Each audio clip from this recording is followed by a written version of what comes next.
On a créé Italissimo, Festival de littérature et culture italienne à Paris, parce qu'on est convaincu qu'en France, il y a un grand intérêt pour la culture italienne. Et donc, on avait envie de créer un rendez-vous pour présenter le meilleur de la littérature et de la culture italienne.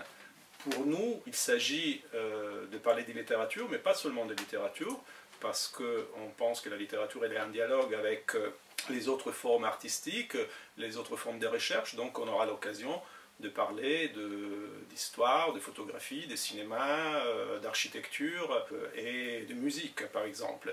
La littérature, bien sûr, ça va être le pivot de tout ça, mais elle ne sera pas exclusive.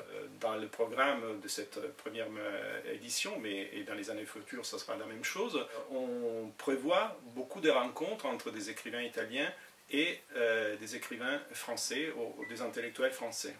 Alors pour cette première édition d'Italissimo, on a un invité d'honneur qui est Alessandro Baricco. On a choisi Baricco non seulement parce que c'est un grand écrivain très connu en Italie et à l'étranger, mais aussi parce que Baricco a beaucoup de talent et beaucoup d'intérêts différents. C'est-à-dire il est connu bien sûr en tant qu'écrivain, mais dans son parcours artistique, intellectuel, il a fait de la télévision, il a beaucoup fréquenté le théâtre, il était critique de musique, critique littéraire, il est essayiste, donc c'est un auteur qui permet d'aborder plusieurs sujets, et donc exactement dans l'esprit d'Italissimo qui veut, comme je le disais tout à l'heure, s'intéresser à la littérature, mais pas seulement à la littérature.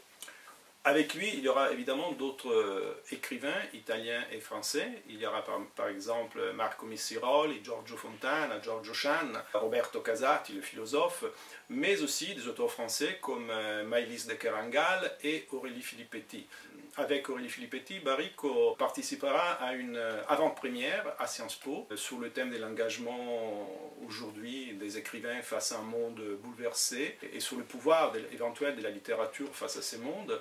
Et on a tenu à faire cette avant-première à Sciences Po parce qu'on voulait que justement Italissimo s'ouvre à des institutions et qui crée des formes de collaboration avec des institutions culturelles parisiennes. Italissimo, à côté des rencontres et des tables rondes, va aussi présenter des spectacles. Il y aura par exemple une lecture musicale du dernier roman d'Alessandro Baricco, La jeune épouse, ou par exemple des projections cinéma, de films que Baricco a tourné lui-même, a dirigé lui-même, Lezione 21, et également une leçon de Baricco avec des images, avec de la musique, avec des textes sur le thème de la vérité.